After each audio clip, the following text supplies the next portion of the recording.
वनसल्ली वनसल्ली अला रसूलिहिल करीम अम्मा बाद फौज बिल्लाहि मिनश शैतानिर रजीम बिस्मिल्लाहिर रहमानिर रहीम रब्बी इश्रह ली सदरी व यस्सिर ली अमरी वहलुल उक़दतम मिन लिसानी यफ़क़हू क़ौली रब्बी ज़िदनी इल्मा रब्बी यस्सिर वला तुअस्सिर व तम्मिम बिल खैर व बिका नस्ताईन अल्लाहुम्मा फ़क़्हिना फ़िद्दीन अल्लाहुम्मा अरिनल हक़्क़ हक़्क़न वरज़ुक़ना इत्तिबाअहू व अरिनल बातिला बातिलन वरज़ुक़ना इज्तिनाबहू अल्लाहुम्मा इन्ना अस्अलुकल हुदा वत्तुक़ा वल अफ़ाफ़ वल गिना अल्लाहुम्मा इन्ना अस्अलुका इल्मन नाफ़िया।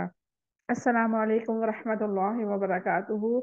उम्मीद करती हूँ आप सब खैर वाफियत से होंगे, ईमान सेहत और तकवा की बेहतरीन हालतों में होंगे। अल्हम्दुलिल्लाह। अल्लाह रब्बुल इज़्ज़त से दुआ है कि अल्लाह ताला आप सबको अपने हिफ्ज़ और मान में रखें। आपकी तरफ बढ़ने वाला हर शर अल्लाह ताला खैर में बदल दे।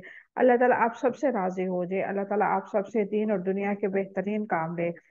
अल्लाह ताला हम सबको अपने लिए चुन ले। आमीन सुम्मा आमीन। अल्हम्दुलिल्लाह। अल्लाह तबारक व तआला की तौफीक से अल्हम्दुलिल्लाह हम कुरान पाक के साथ साथ हदीस मुबारक को भी देख रहे हैं, सीख रहे हैं और कोशिश कर रहे हैं कि हम इस पे अमल करें। अल्लाह तबारक व तआला से दुआ है कि अल्लाह ताला हमारी इस कोशिश को कबूल करे और हमें नबी करीम सल्लल्लाहु अलैहि वसल्लम की तमाम सुन्नत से मोहब्बत करने वाला और उस पे अमल करने वाला बना दे। आमीन सुम्मा आमीन। आज जैसे कि आप लोगों को मालूम है जुम्मतुल मुबारक है और जुम्मतुल मुबारक वाले दिन हम हदीस मुबारक को पहले देखते हैं। तो आगाज करते हैं आज की हदीस मुबारक का।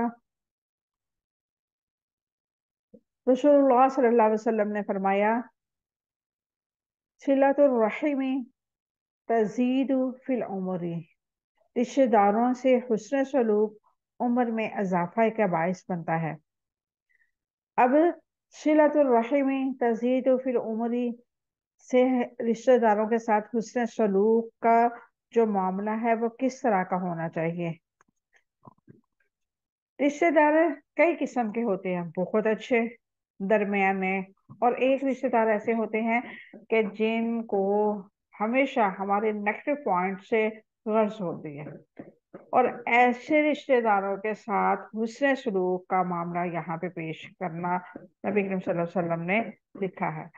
नबी करीम सल्लल्लाहु अलैहि वसल्लम ने क्या फरमाया कि ऐसे लोगों के साथ हुस्न सलूक करो जो इस लायक नहीं है। देखिए, अगर अच्छा इंसान है, हम उसके साथ हुस्न सलूक कर रहे हैं, उसका जवाब अच्छे, यानी कि उसने हम पे सलामती भेजी, हम भी उस पे सलामती भेज रहे हैं, उसने हमारा हाल हवाल पूछा, हम भी उसका हाल हवाल पूछा, ये तो हो गया लेने के देना। जैसे उसने किया हमने वैसे भी उसके साथ मामला कर दिया, यानी कि हुस्न सलूक का बदला है हुस्न सलूक।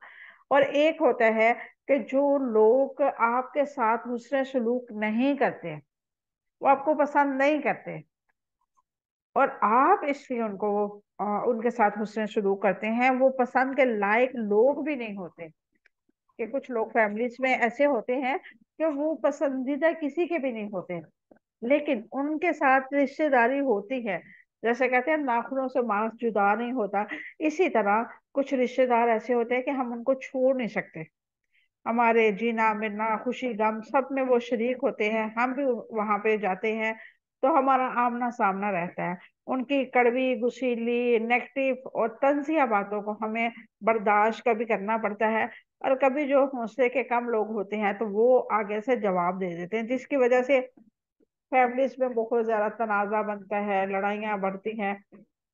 तो उन लोगों के साथ जो हुस्न सलूक करेगा उनकी उम्र में अल्लाह रब्बुल इज्जत इजाफा फरमाएगा। अब ये देखें ना कि एक चीज हमें मिल रही है अल्लाह ताला की तरफ से, हमें पता चल रहा है कि हमारी बरकत वाली उम्र, अल्लाह ताला हमारी उम्र को बढ़ा रहे हैं। कोई भी नेक इंसान है, जैसा भी इंसान है, वो दुनिया से जाना नहीं चाहता। वो इस दुनिया की रंगीनियों को छोड़ के वो कब्र में नहीं जाना चाहता है।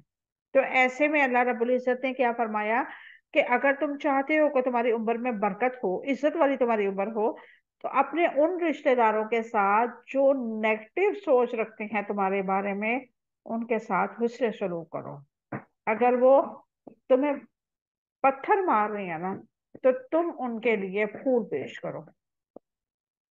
जैसे किसी ने बहुत खूबसूरत लिखा था कि एक इंसान था, वो किसी के पड़ोस में गया और वो पड़ोसी जो था वो बहुत ही नेगेटिव सोच का मालिक था।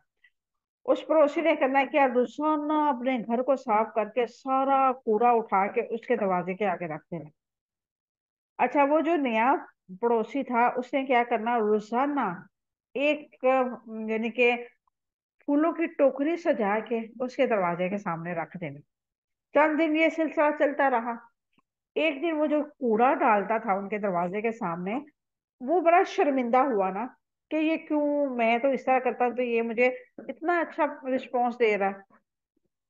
उसने एक दिन उसे पूछ लिया कि मैं तो तुम्हारे साथ इतना नेगेटिव करता हूँ क्योंकि ये मकान मैंने खरीदना था, तुमने खरीद लिया, तो मैं इस वजह से तुम्हारे साथ ये रवैया पेश करता हूँ। तुम मेरे साथ इतना अच्छा रवैया क्यों रख रहे हो, क्यों रोजाना तुम मुझे फूल भेजते हो।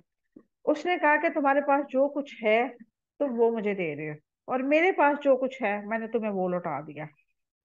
तो इससे हमें क्या पता चलता है कि इंसान का किरदार, इंसान का आदात, इंसान का रवैया बहुत सारे लोगों को चेंज कर सकता है। फर्ज करें आपकी नंद है, आपकी देवरानी है, आपकी जेठानी है जो मैरिड है, उनकी, और जो अनमैरिड है उनकी तो कजनों के मसले ही नहीं खत्म होते कि फलां कजन ने ये बोल दिया, फलां ने ये बोल दिया, ऐसे हो गया। अब ऐसी सूरत में आप अपने आप को फूलों वाली टोकरी वाले जो आदमी है उसके साथ मिला के देखें कि मैं उस सीट पे खड़ी हूं कि मेरी कजन, मेरी जेठानी, मेरी देवरानी, मेरी नंद, मेरी सास मेरे साथ ये रवैया रख रही है। और आगे से मैंने क्या करना है, मैंने करनी है सिला रहमी। मैंने उनको अपने मिजाज के मुताबिक, क्योंकि हम दीन की तालिबा इल्म हैं, और दीन के जो स्टूडेंट्स होते हैं वो कभी भी अपने रब को नाराज नहीं करते। उनकी कोशिश ये होती है कि हम हमेशा वो काम करें जिससे हमारा रब हमसे राजी हो। अल्लाह रब्बुल इज्जत हमारे इल्म में भी इजाफा फरमाए।